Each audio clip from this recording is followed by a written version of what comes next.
Today we're going to be talking about the story The Sphinx Without a Secret by Oscar Wilde. Now, Oscar Wilde was an Irish author, poet, and playwright. He was born on October 16th, 1854, and died on November 30th, 1900. He wrote in many different literary styles, mostly writing in the 1880s, and was one of the most popular and influential playwrights in London in the early 1890s. He was one of the greatest playwrights of the Victorian era, and widely remembered for his epigrams and plays, especially his 1891 philosophical fiction book, The Picture of Dorian Gray. He did have a criminal conviction for gross indecency and homosexual acts, which was illegal at the time. He's also known for An Ideal Husband, The Importance of Being Earnest, Salome, Lord Arthur Saville's Crime and Other Stories, and The Ballad of Reading Gaol. Now, I actually wanted to cover Oscar Wilde because I did read The Picture of Dorian Gray, but more importantly, I'm actually pretty obsessed with his quote. He has many quotes that are still relevant to our modern period. Some of my favorites are: experience is simply the name we give our mistakes. Some cause happiness wherever they go, others whenever they go. I can resist everything except temptation. True friends stab you in the front. Anyone who lives within their means suffers from a lack of imagination. A little sincerity is a dangerous thing, and a great deal of it is absolutely fatal. Be yourself. Everyone else is already taken. Women are made to be loved, not understood, which is actually a quote from the story we'll be covering today. Now, our story that we're covering, The Sphinx Without a Secret, was written in the Victorian era, in which Oscar Wilde was a big part of what's called the aesthetic movement, which basically promoted art for its own sake rather than moral stories. His writing often explored themes of beauty, illusion, and the way we present our identity, and all of these are very central to our story today. Oscar Wilde himself, as we stated earlier, was gay, but that was illegal at the time, so he had to keep that secret. And this contrasts with his life of being a popular social wit and socialite. During the 19th century, the rise of psychological fiction began rising in popularity as opposed to all of the moral stories that were the norm. So our story, The Sphinx Without a Secret, was originally published in May of 1887 and then published in his collection of stories, Lord Arthur Saville's Crime and Other Stories, in 1891. It's written in his very identifiable, flamboyant style and is a great contribution to literature. It's a very short but very impactful story that contributes to fiction in many ways. The first would be the subversion of mystery tropes. Oscar Wilde in this story writes about a seemingly mysterious woman who in the end has no secret at all. The entire story is about this secret that this woman has that doesn't even exist. This is a major theme in the novel because it really challenges and portrays how we as humans seek out mystery and want to see it. It challenges the reader's expectations and analyzes how we as humans behave. The idea of this illusion versus reality explores the mysteries where none exist and emphasizes our natural tendency to romanticize the unknown. This story influences fiction later by questioning the reliability of our own perception and the narratives that we make about other people. His style was this elegant prose that also contributes to the development of literary aestheticism. The way he writes has this certain beauty and enigmatic nature of human behavior and greatly inspired later authors who experimented with the same style. So let's talk about the few key points in the story. Essentially, it is a conversation between two dear friends that haven't seen each other in over a decade. The narrator meets his friend who seems bothered by something. At a certain point, the friend has a little trinket that has a picture of a beautiful woman on it. At first, the friend just ignores it and keeps pushing off explaining who the woman is, but eventually he breaks down after dinner and tells him about this mysterious woman who was very secretive. This friend became obsessed with uncovering her secret, and he believed that she must be hiding something of great value. Now, eventually, he did confront the woman and asked her what her secret is, and she said, "I have no secret." But the friend, Murchison,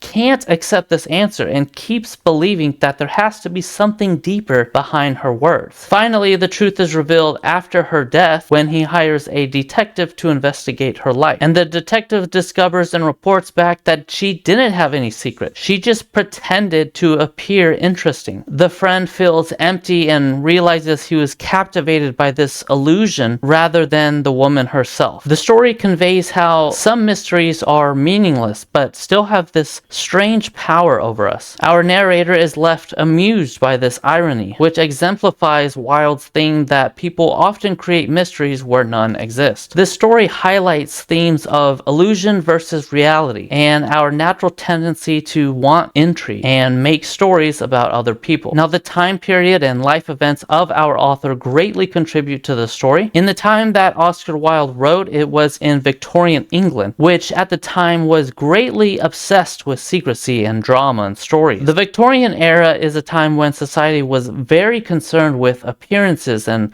morals and hidden scandals, especially the upper class who maintained this facade of respectability even if their private lives were much more complex. And just like Oscar Wilde himself, he led a life that was also a very public performance, but he had his own hidden truth, particularly regarding his homosexuality. The story also represents the time period in that the psychological fiction rise during the 19th century was something that was becoming and evolving. Literature at this time was shifting towards this psychological depth and deep introspection, and this is what this story is about. It's more concerned with the perception and the mind than the external actions or actual traditional plot twists. The plot twist in the story is that there is no plot twist. Now, Oscar Wilde was also heavily influenced by other French decadent writers such as Baudelaire and Huysmans, who also explored themes of artifice, beauty, and illusion. The woman in the story represents decadence. She's not bound by our traditional morals found at the time. She just decides to create mystery simply because it makes life more interesting. It made her more interesting. All of this background information is very important when it comes to the story, because this story isn't just about a man misinterpreting a woman's behavior. It's about society's obsession with these hidden meanings, the way that people construct their own identities, and how illusions often matter more than reality. At its core, The Sphinx Without a Secret is a meditation on human perception, illusion, and the way that we construct meaning. Wilde challenges the reader to think about things like, do we prefer mystery over truth? And how much of what we believe about other people is real, and how much of it is projection? By leaving these questions open-ended with the narrator, Oscar Wilde also does what the story itself does, which is, just like the Sphinx, refuses to give a simple explanation. The title itself refers to this idea of the Sphinx, which is a mythical creature. This Sphinx represents enigmas and secrets and deep knowledge. Yet in the story, the secret is that the mystery turns out to be nothing. Oscar uses this irony to show that not all mysteries have answers, and sometimes mystery itself is just an illusion. Another important symbolism in the story is the woman's black clothing. This woman always wears black, which is often associated with mourning, secrecy,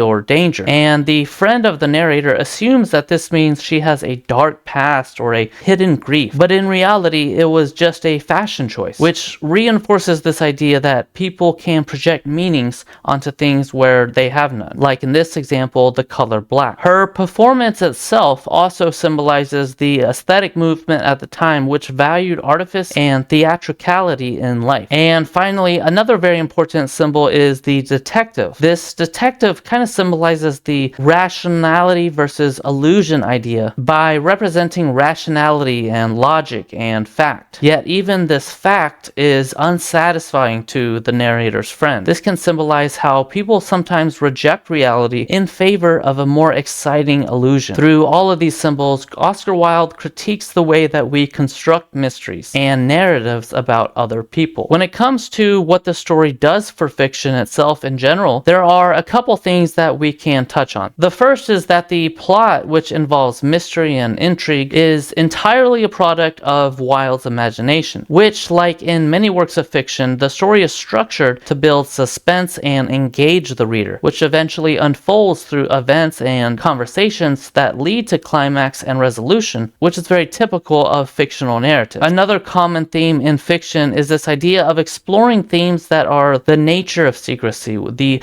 allure of mystery, and the complexities of human relationships. Writing, especially nowadays, is much more psychological and emotional, which this story greatly contributed to. It also promotes things like symbolism and irony and foreshadowing. All of these things itself, like the title itself, is ironic, which plays on the reader's expectations. The story explores human nature, which impacts fiction more and more as the years go by. And when you compare the 19th and 20th centuries, the differences in the introspective aspects of fiction is incredibly more psychological towards the 20th century. More and more throughout time, when we read something, we want to read something that is more emotional, something that we can identify with. We want to know why characters do things instead of what those characters did. This is a very important work of fiction that uses storytelling, depth, and techniques to explore human emotions and the norms of society. The story exemplifies how fiction can captivate and provoke thought, making this a timeless piece in literature. The story doesn't inspire as much as it does educate and provoke. It also entertains, but more so in an educational manner. The way the story does this is by having the story revolving around the mysterious woman, and her secretive behavior captivates the audience, as well as the narrator's friend. We're just as interested in the secret that this woman has as the friend, and we want to know what this secret is the whole time. As we're engaged and try to unravel the mystery by continuing to read the story, we come across the clever and ironic dialogues that Oscar Wilde is known for, which also adds this layer of entertainment. And finally, the observations by the narrator about human nature and society, while they are funny, are also very thought-provoking. The story also provides a glimpse into the social norms and expectations of this time period in the Victorian era. It was very fascinated and obsessed with mystery and relationships, but ultimately shows us that the pursuit of mystery can sometimes lead to disappointment. It provokes the reader to look beyond appearances and question their assumptions. It's also just entertaining from Oscar Wilde's storytelling prowess that ensures it remains both enjoyable and intellectual. Nowadays, the story still resonates with readers throughout different ways. First, by exploring these timeless themes of human behaviors that still remain relevant in modern society. In our age of social media and Twitter and reality TV and curated creators online that we're obsessed with, we're all still captivated by this mystery and secrecy of other people. The story's exploration of how humans are drawn to these enigmatic individuals mirrors our current fascination with these influencers, celebrities, and public figures who still cultivate this air of mystery. Also, it's relevant to our time now because it also shows how modern readers have the tendency to overanalyze or romanticize this behavior of other people, whether it's in personal or public figure relationships. And finally, this idea of projecting these different versions of yourself that sometimes are completely false has never been more actualized than what we see today. A lot of these personas that we see online, whether it's a celebrity or our favorite YouTuber, all of these things often are completely deceiving, and we don't really know how accurate those appearances are. The ending is open-ended, and this ambiguous ending gives us a chance to draw our own conclusions, which is what makes this story so thought-provoking. It invites discussion and a new interpretation that we develop ourselves. This openness allows the story to remain engaging and relatable across many generations, including our current time period today. These themes of truth and perception are still universal themes and still shows us how our perception can shape reality, especially in this time of fake news and misinformation. It challenges readers to question our assumptions and consider the role of perceptions in shaping our understanding of the world in which we live in. It resonates with modern readers because it delves deep into these universal aspects of human nature, our fascination with mystery, our tendency to project meaning onto trivialities, and this yearning for authenticity in a world where it's dominated by appearances. Oscar Wilde's sharp wit and ironic storytelling and exploration of these timeless themes ensure that this story will remain engaging, thought-provoking, and relevant in today's society.